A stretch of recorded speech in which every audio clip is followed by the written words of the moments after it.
Okay, as you start to arrive, let's get started. This is the 70th Security Thought Leadership webinar. And we've been here every Tuesday and Thursday, some other times too, where we've been debating a topic of crucial interest to the security world. And the idea of thought leadership is that we critique today what's going on in order to get a better type of security tomorrow. And it's an important exercise, it's an important thing to do. And today's topic is building on this theme of what's in a name. Now, those of you who join these webinars regularly will recall we had a debate a couple of weeks ago, and we looked at the relationship between guard and security officer, what terminology we should use. And I'm sure that point will come up again today. But what also came out of that webinar was this wasn't a terminology problem just about that level. This pervades the security sector. So we've got three experts today to talk to us about their views, as is the normal way. And what we're going to be doing is asking each of them to introduce themselves. And once we've done that, we'll invite them to make an opening statement. That's 3 minutes when they can say what they like about this subject area. Then after that, we'll come to you, the audience, for your questions. Can you please use the question and answer button at the bottom of your screen if you've got any questions? And we'll endeavour to get to you as soon as we can. Please, can you put your questions in early? Because that way we can make sure we incorporate them, or at least we'll try to. So without further ado then, I'm going to go to my panelists and I'll ask them each to introduce themselves. And we're going to start off all the way over in the United States with Kathy. Kathy, can you please introduce yourself? Hello, everybody. I'm Kathy Lavender. I'm talking to you today from Virginia on the East Coast of the US. And I am a recruiter in the security arena. In January, I'll celebrate my 21st anniversary of doing this. I do retained search for organizations around the world in a couple of different key areas: security, in that case, it means physical and cyber, as well as investigation and intelligence. And as I said, I'm based in Virginia. Clients tend to be multinational companies, high net worth individuals, family offices, asset managers, occasionally academia, sometimes NGOs or nonprofits, but it's a busy space and it continues to be busy at this moment in time. That's of interest in itself, Kathy. We'll come back to that. And from the United States of America all the way over to Darwin in Australia. Raymond, please introduce yourself. G'day from Darwin, Northern Territory of Australia. My name's Ray Anderson. I'm an active semi-retired security professional with over 30 years experience, including military security, frontline security and industrial, commercial, retail and mining operations security. I've dealt with security management, security advisor services at national and corporate security levels with consultant work across many levels of government and not-for-profit organisations. I've also represented the Australian security profession internationally in various forums from Washington, DC to London, Beijing, Kuala Lumpur, Singapore and Jakarta, and have taught security internationally. It is a pleasure to be part of the discussion. That's it. Raymond, thank you very much indeed. You know, we get a lot of commentary on these webinars, and one thing people say universally is how good we are at attracting our panelists. That's two of you. Let's meet the third also in that category. Mike, introduce yourself, please. Good afternoon, Martin. Good afternoon, good morning, good evening, depending where you are. Thanks for being here. Mike Hurst. I've been in the security sector for about 30 years. I'm here in the tropical paradise of Northwest London in the UK. I've been recruiting in the sector for about 28, 29 years on and off, mainly on. I'm also involved in various different volunteer association organisations. Currently, I'm the director of IFPO in the UK. I've previously been involved with, well, I'm involved with ACES globally, Security Institute, all sorts of people, but great to be here. Hopefully I can chip in something useful. Thank you very much indeed. I'm sure you will. So that's the panel. Let's then ask our panel to give us their opening statements. 3 minutes when they have the chance to say what they want to about this topic. So back to the United States. Kathy, your opening statement, please. Thank you, Martin. So I'm going to be a little bit of a provocateur and say that titles are wildly consistent. I'm sure we all agree with that. They're irregular at times, but here's perhaps the provocative or controversial element of my perspective. Sometimes they're quite and totally irrelevant. And I think that people get hung up on titles far too often. I think you have to look at the substance of the role. I have people who sometimes tell me they're not interested in an opportunity because of the title. I think that's incredibly short-sighted. And yes, there is a great deal of confusion about titles. Are we talking, when we talk CSO, physical or cyber? Oftentimes in my job postings, I have to specify, because otherwise, if it's a physical program management and the title is called CSO, I'll hear from a ton of people who have backgrounds in cybersecurity, and they're absolutely irrelevant in that situation. So I know that we need to gain some clarity around that title in particular, but others, I think it's a process of evolution. They're malleable. Titles, by the way, are always negotiable. I tell people that. And my clients have been not racing to adopt one that I know certain organizations have been promulgating, enterprise risk management. I love the concept. It's just that so far that title has not caught on. So that's my perspective from a high level. Kathy, thank you very much indeed. Well, plenty of food for thought there already. Let's go back to Australia then. Raymond, your opening statement, please. Well, security titles can be deceptive at the best of times, especially at the executive level. We've had the argument about security guards and security officers. It gets worse and worse as we get higher.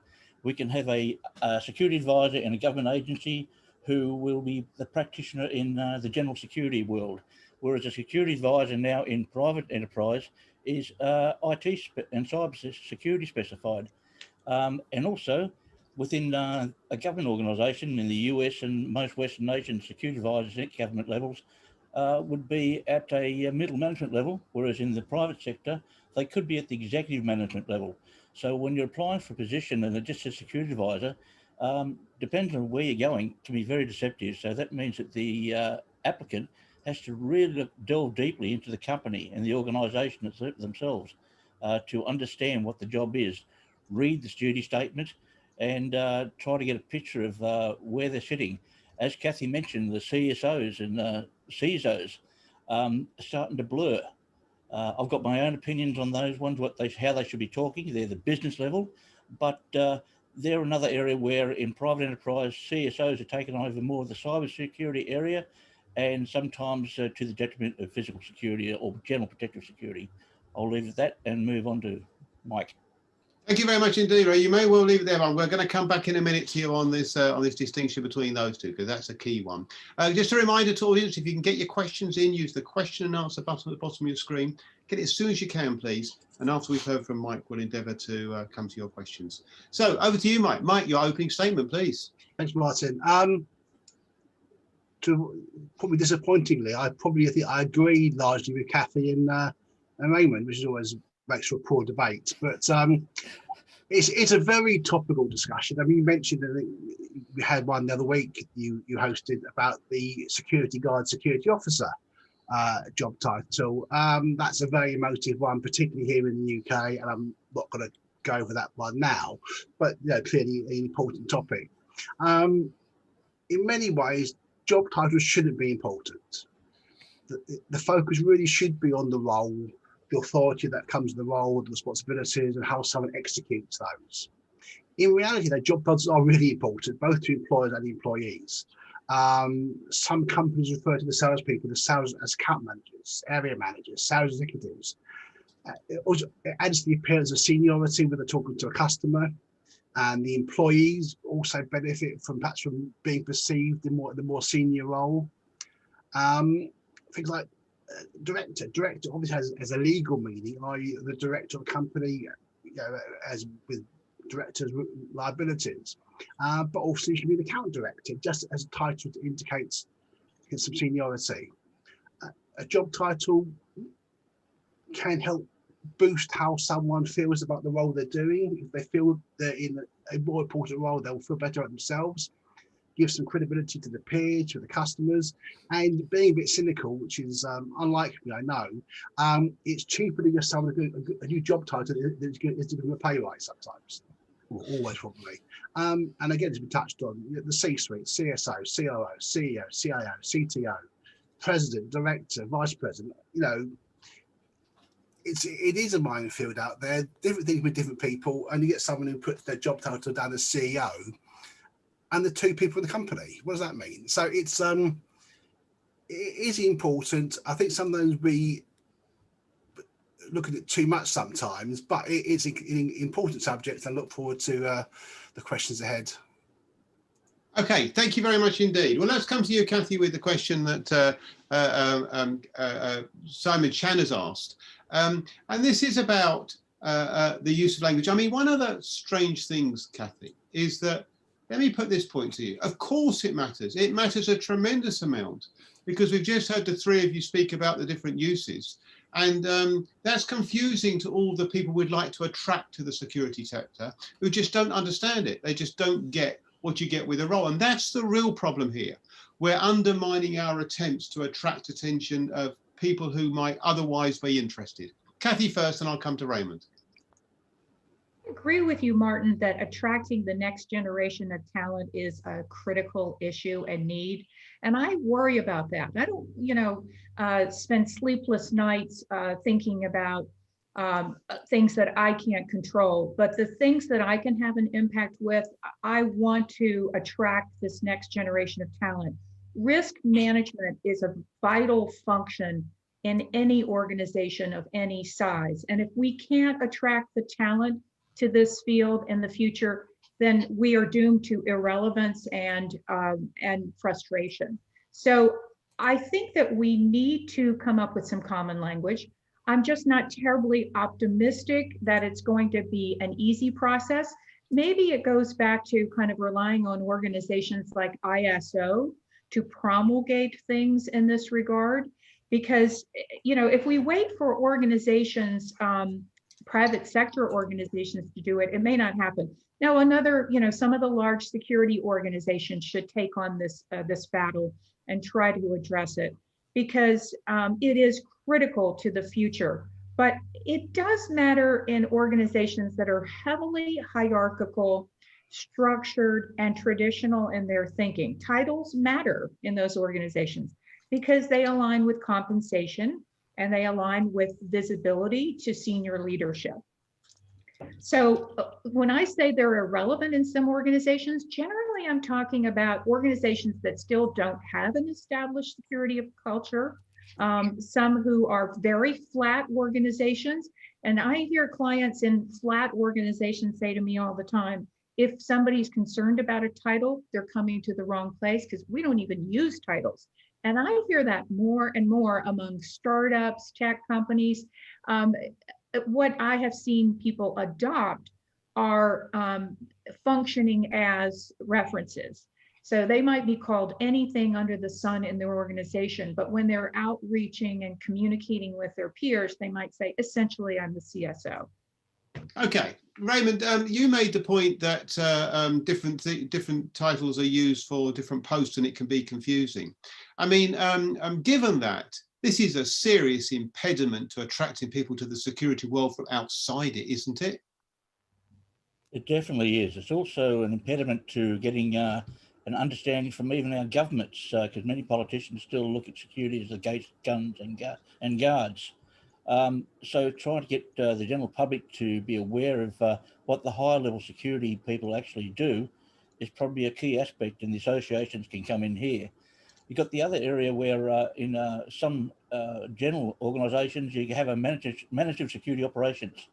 He looks after the guards and general security within an organisation. In a lot of private enterprise now, I've noticed that the security operations manager is fully cybersecurity. So there's a total switch here. And if you're applying for a job as a manager of security operations or security operations manager, you need different skill sets. And it's the same for a business continuity manager. I know many of my colleagues, or some of my colleagues, actually done the course, and they practice business continuity within their organisations. Currently, I've noticed in recruitment, business continuity managers are now cybersecurity, information being the key asset, and they are in the executive management level.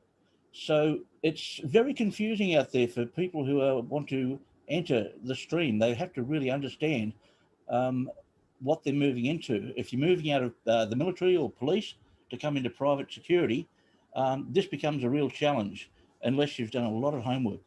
Yeah, Raymond, just while you're on that topic then, Kathy outlined a route, maybe associations and ISO taking on the responsibility for thinking differently.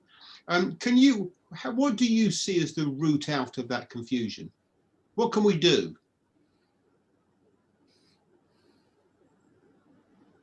Raymond, can you hear me? Yes, I can. That's a very good question. I think associations have got to work with ISOs and with other organisations and perhaps even with some governments, because this is something you can't just do in one country. This is something we've got to get a grasp on internationally. I know in Beijing, the term director of different areas is quite prevalent, and it's a status symbol. Is there a route for a better way of looking at this, a common language, perhaps having a generic title? So if you're dealing with people, you become a manager. So you got a security manager, and in addition to that, you then specify what the specialist areas that you're doing. So it should be security manager, corporate security, security manager intelligence or investigations, security manager cyber security. That's just throwing something out there. Okay, well, I think that's helpful, actually. Mike, we're clear, I think, that this is confusing. Any thoughts you've got on the route to making it less confusing? Where can we look to? Where can we go on this? I think a lot of it's just educating people what the terms mean. If you're an accountant, you say I'm an accountant. You know, so let's say I'm a tax accountant, I'm a corporate finance accountant, whatever you as an accountant, and then you specialize after that. Ultimately, it's just security. Security is security. There's different disciplines with that. Cyber, investigations, loss prevention, it's still security. So it can be job titles, can be broad across each thing. It's how people perceive them, what they expect from them. ACEs are, and there have been some career pathway documents, and ACEs have done one. IFPA have something that I've seen recently about education. There's stuff out there, but ACEs is very much pioneering the enterprise security risk management, the ESRM rather than ERM, and that ESRM is basically treating everything the same. So every risk is treated the same. You use the same processes for assessing it, for treating it, for dealing with it.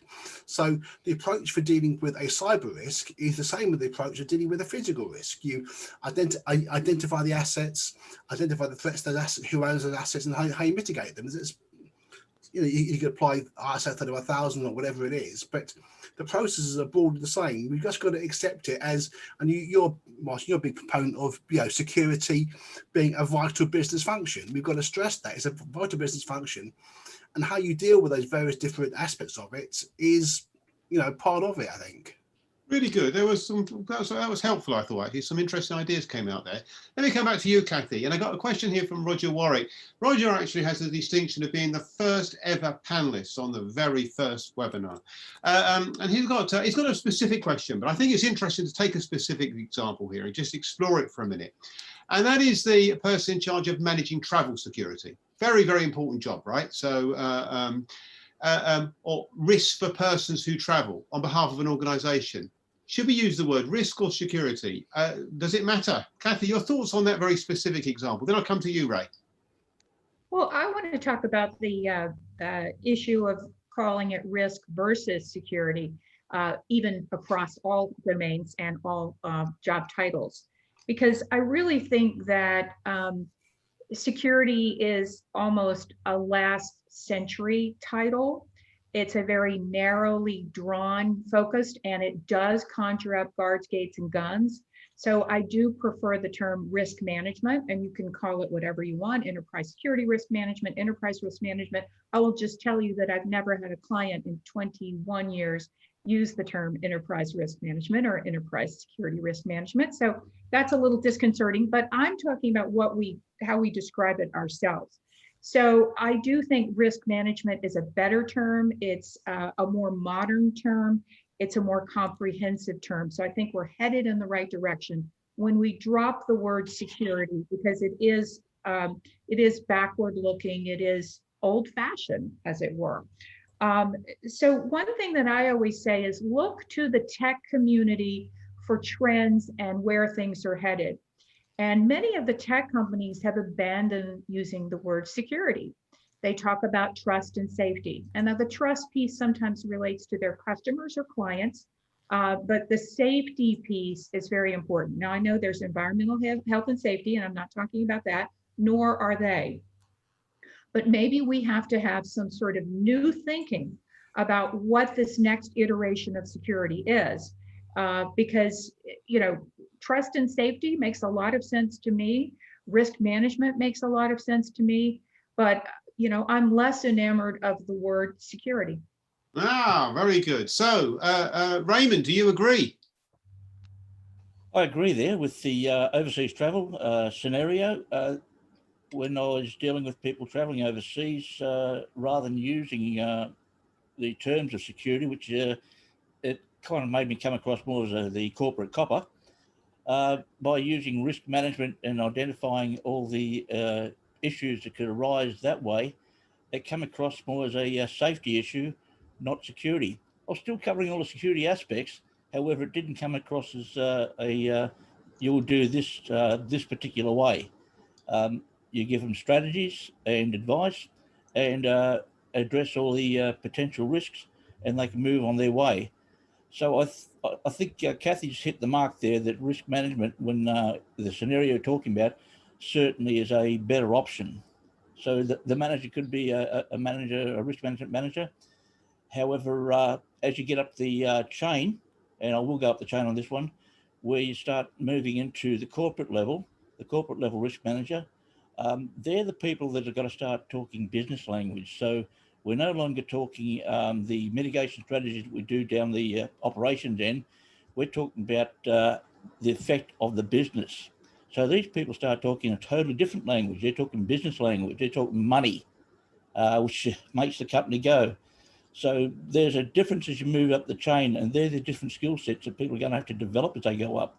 And that could include doing a company directors course that they actually run in Australia, the UK, and other areas around the world, which gives you a better oversight as to the strategic level and the business language you've got to use, and how you can actually sell your product or solution to the upper echelons of the C-suite. Well, look, this is interesting. Mike, let me come to you. First of all, we have a webinar where they want to get rid of the most common word of all, security guard. Now we've got another one, they want to get rid of the word security. Mike, that's the one thing that identifies, people can identify with, however imprecise, isn't it? Well, yes, it is, obviously. But I think security is a function of risk. Security is how you mitigate risk and how you deal with threats. And, you know, differentiating threats and risks is something that's probably a good way of starting as well.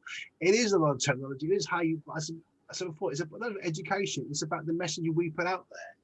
You know, the guns, guards, gates bit is well, and people know what it is, and you say security, but you even say security and you're on my side, say, assume you're warming your hands on a brazier at a building site. But it's not that. It's sort of, I could tell you lots of stories that I've heard from other people of how they have returned a genuine return on investment on security operations, security products, functions, whatever.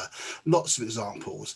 And the people who, and it has changed, the people who are adopting a more modern approach, a more business focused approach, and it is business, is the same business as it is if you were finance or property management or HR or marketing. It's a part of the business.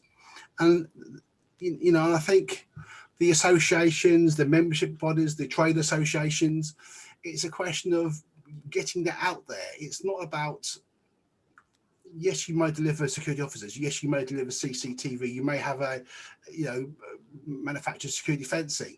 It's all a factor in the solution. It's I don't know how you do it, but yes, I mean, security is important because people do know what it is, or they think they do. But if we can get people to understand that it is a business function, it's part of risk, it's part of protecting people, delivering profits. So you would stick with the word security? I think I probably would, but I do take Kathy's point about it being slightly dated, because I think people understand what it is, or at least think they do. But I think I probably would, but, you know, not into, you know, perhaps slightly reluctantly. Wow, I definitely would keep it. But let me come on to this in a minute. Then let me come to you, Kathy, with James Spratt has got a question, and this is another good one, coming up this same issue from a different angle. And you're a good person to ask this, Kathy. For a new position, choose whichever level you like, Kathy. Given these differences in job titles, how does someone search for the right position? Good question, I think. Kathy, your thoughts? A job seeker. Yeah. Yeah. Well, I think you have to put in a lot of different search terms. And I always say use job descriptions, the job specifications that you can see out there on LinkedIn or Indeed or any number of places, and see what terms of art they're using. And they have changed. And, you know, Raymond and Mike have made the point about these are business people in the context of their organizations. If you're not a business person, and I don't care whether it's nonprofit or for-profit, if you're not a business person who knows how to manage resources and operate in a way that's going to be maximally efficient and effective for your organization, then you're not attuned to where that organization is and wants you to be. So I think most descriptions these days are pretty good at pulling together the terms of art and pull those apart, search using those, and try a lot of different things. Two things I would say that I know people don't want right now is a command and control person. That's out of favor. And they're also not looking for Rambo, somebody that's going to be over the top and try to lock them down. And, you know, pardon you for having a lockdown at the moment for a pandemic, but I mean, lock down their business or organization so that they can't do what they need to do. Security, risk management, whatever. It can't be the Office of No. Interesting, interesting. Well, Raymond, your thoughts, please. There are some jobs or some elements of jobs where command and control are critical. Emergency management's one.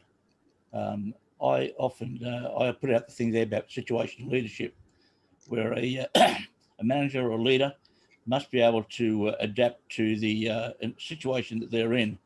And if you're applying for a job, if you're going for a job where it's going to be dealing with national emergencies such as cyclones or hurricanes, earthquakes, etc., these are the sort of positions where sometimes having some form of disciplined background where the command and controls built into your ethos is perhaps a benefit, because you can quickly change from being a casual leader to one who can take charge and move things forward, then step away once the things are up and running. And you've got to be able to articulate that in your applications as well. And this is where it becomes a bit difficult as well, because not everyone can get that sort of experience when you're trying to apply for a position. But Kathy's right about looking at all the different job titles out there and looking at the job descriptions. I had a quick look at the different search terms, and the ones for security and cyber security. There are just so many different versions out there, job titles, that it's incredible. So it becomes a challenge for those people who are job seekers. Okay, thank you very much. Martin, Yeah, carry on, come back. Yeah. Something that he said, you know, command and control. When I talk about that, I don't talk about that as a strategy. It's a tactic. There are certain situations where a person in charge of an emergency response program has to employ a command and control approach. Certainly, you know, as Raymond said, in, you know, a cataclysmic event like a tornado or something like that. But I'm talking about not employing that as a strategic leadership posture. Yeah. Okay, I understand. Let me, Mike, come to you first with this. It's one that's a few people have mentioned in different ways. Simon Cham, Chris Middleton has mentioned it. Is this link, and you've all mentioned it in different ways, the link between cyber and physical. Now, here's my question, starting with you, Mike. Can you see and you mentioned that the approach to risk is exactly the same for both, Mike, and maybe we can play on that. But if the job titles meant the same in both worlds, that would be that would present the security world in an image that was much more understandable. Is that a doable proposition, Mike? Yeah, it's doable. Certainly doable. We just need people to buy into the idea of it. And the same way that I say, if you're a doctor, you're a doctor. You're a doctor. Yeah, well, you're Dr. Gill. You're a PhD. But if you're a medical doctor, you're a doctor. People that say, you know, you could be a whatever else, a specialist. You're still a doctor. You're a consultant. You're a senior registrar. So having these these generic titles are really important. The specialisms matter to the person concerned because a CSO, for example, probably needs to have an understanding of everything.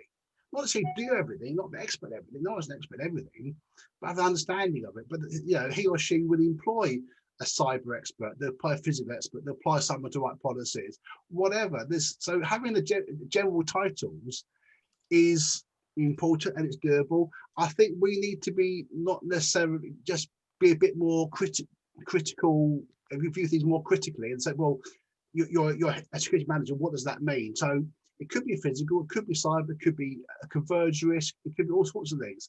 And there's no reason why we need to have different titles for every single discipline. That goes to the job description, that goes to the role in the company.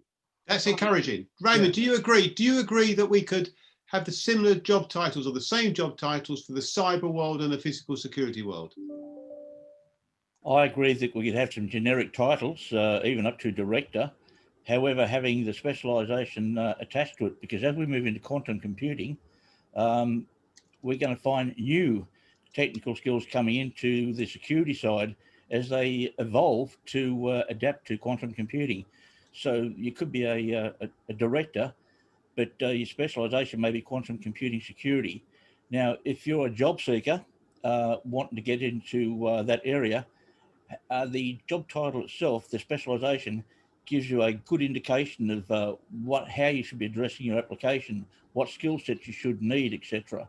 The way it is now, it's a bit of a hit and miss sometimes as to how you're going to frame your application, unless you delve deeply into the job description and perhaps touch base with the company.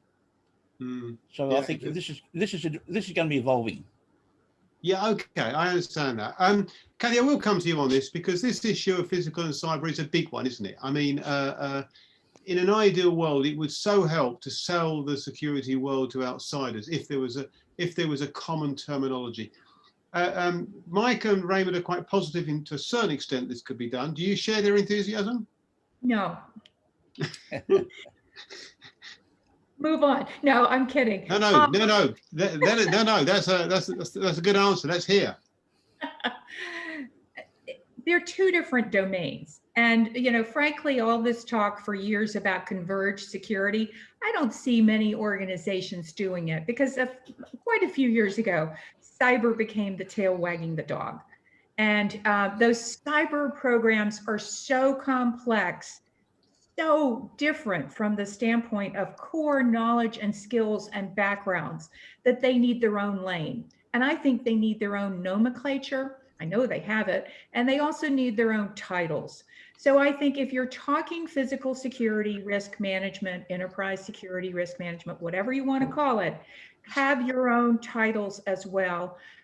Be as specific as in your language, because, you know, I think it's a huge impediment to recruiters, whether you're a recruiter such as myself and you're trying to find these people with these very different skill sets, or whether you're an employer looking for those. I had a conversation just recently with a potential client. They had a job posted on LinkedIn and Indeed and all the usual places for quite some time. It was a security technology specialist, so somebody who's an expert in access control systems. They were overwhelmed with people with IT backgrounds because of the confusion. And I gave them some advice on how to separate it out. I haven't heard from them since. I think they've probably got the description and the title and the job, position details correct now, and they can find it. But you're talking across purposes when you're trying to go down the same lane. They are two separate lanes. Interesting. Mike, do you want to come back on Mike? I do.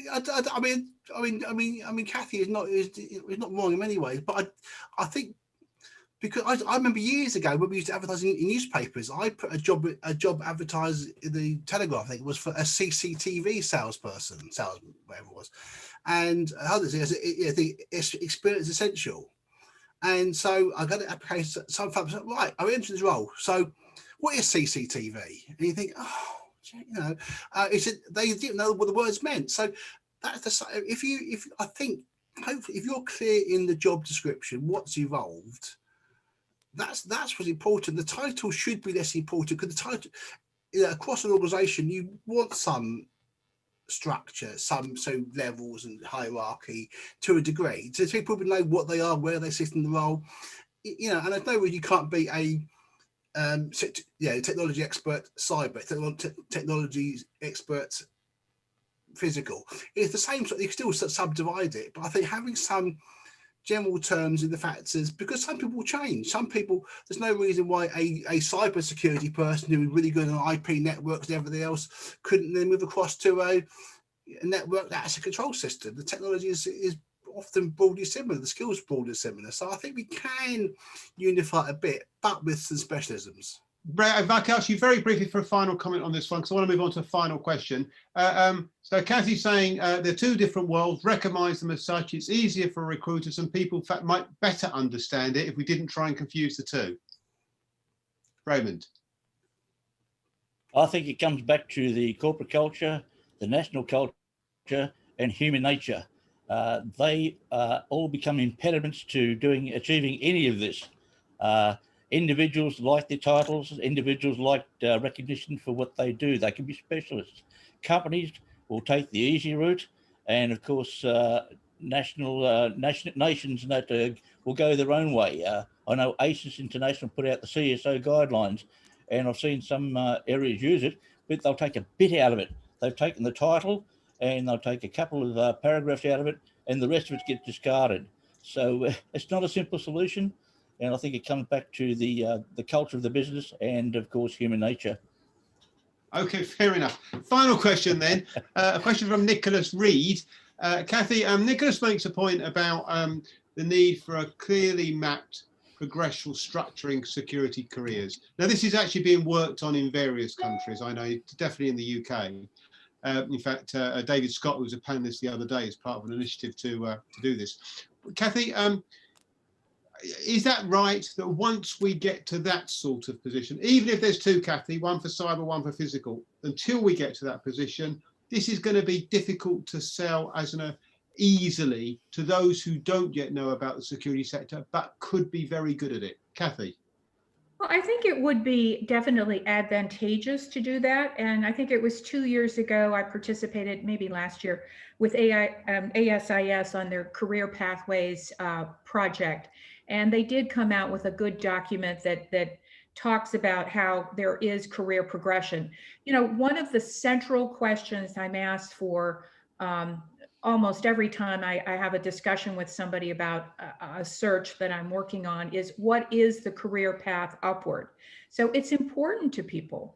And, if they're at the top, they want to know about visibility, but if they're anywhere else in the organization, they want to know about the pathway. So the more that we could do to formalize, identify, structure, and normalize this, I think it would be very productive. Mike? Well, in the UK, I'm also involved with the Security Commonwealth. I'm on the board of that, which is an association of associations. And through that, last year, we helped set information through to a UK government document, which I'm looking at the moment, which is the Government Security Profession Career Framework. I'm not even sure if it was made public, but certainly we helped with the draft, help with the information. And that is 243 pages. And that is broadly the same information, same pathway for every job in government security, physical, cyber, investigations.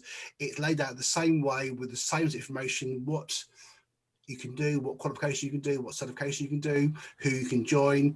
And the format is the same throughout all government security roles.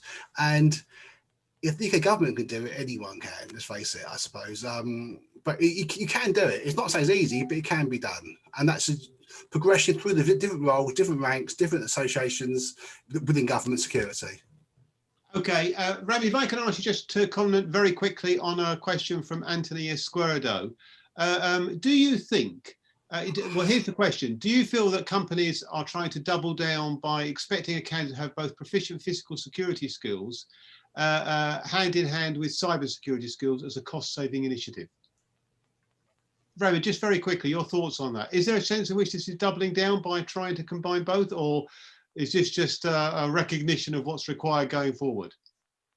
I think it's a recognition of what's going forward. I myself had to move into not just physical security, but into information technology security many years ago. And it actually assisted me.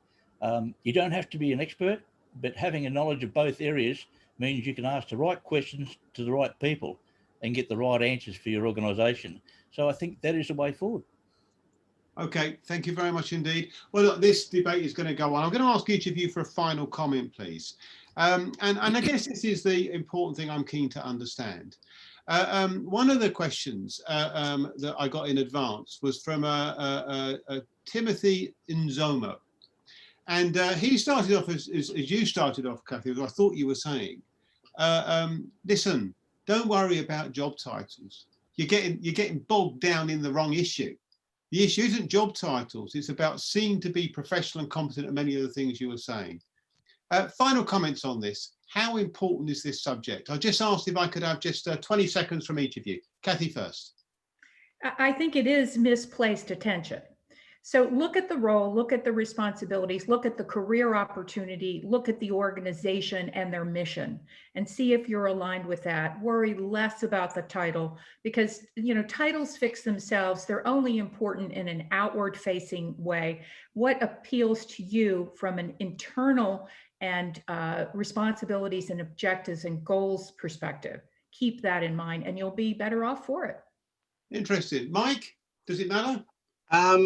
It does, but it shouldn't. I mean, we are too obsessed with it. I'm just struck with something that my daughter's headmistress said some years ago when she was, head speech sort of thing, and it was something along the lines of, the jobs your girls will do when they leave school haven't been invented yet. So we can't get bogged down with the job title, and it's true. It's largely true. The job she's doing now wasn't there when she was at school. So it's changing all the time. New things are coming along. What Kathy says, right, look at the job, look at the role, look at the opportunities, the skill sets, the opportunities, the pay. These things are much more important. Being tied down to a title is too limiting. Fair enough. Final comment from you then, Raymond. Yes, don't get tied down to titles. In some cultures, unfortunately, they are part of that culture. We have to accept that.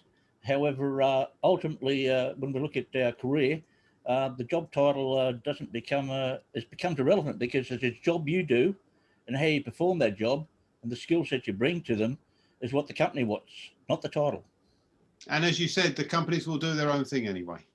Yes. Raymond, Mike and Kathy, thank you very much indeed for your input into the webinar. That was an exceptionally good conversation. Thank you also to the audience for all your questions. We could have gone on, and that's the idea of thought leadership. We inspire ideas, inspiring thinking. We don't try to solve all problems, and we leave more questions to be answered in a future webinar. Certainly got a few of those today. Thank you very much indeed. Just a final few comments, if I might please, just to say to you that OSPA entries are still open in South Africa.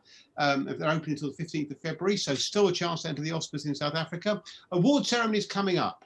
On the Benelux, on the 24th of November, there's a Thought Leadership Congress at the same time. So please make sure you join that. On the 8th of December, a webinar and awards in Kenya. On the 15th of December, a webinar and awards in Germany, all being done virtually for obvious reasons. And let me get you to just please pay attention to this. An awards ceremony with a difference. If you've seen awards ceremonies up to now and thought they need to be a bit different, Wednesday, the 9th of December, 3:30, Tackling Economic Crime Awards. I promise you, you will not have seen an award ceremony quite like this yet. And I also guarantee you, if you thought the economic crime world weren't up for a laugh, wait till you get to that. Techers.com, register in advance, please. It's free to attend. Finally, just to say that we go through it all again on Thursday, where a slightly earlier time of 1:40, in collaboration with the National Association for Healthcare Security, we've got a joint webinar on the future directions of the security in the healthcare sector. All we've been hearing about healthcare, they're all distracted on the front line. What's happening to security? What's going on? Where does it go from here? What's it learned? The sorts of lessons you can learn from that sector may be broadly applicable. So do join us, please, if you're into that at 1:40 Greenwich Mean Time on Thursday. Well, thank you very much indeed to Hannah Miller and Christine Brooks in the background. Thank you very much indeed to you, the audience, for all your questions and your input. Thank you very much indeed to my panel, Kathy, Mike and Raymond. Excellent comments and plenty to build on. And wherever you are in the world, I hope till we meet again, hopefully on Thursday, stay safe.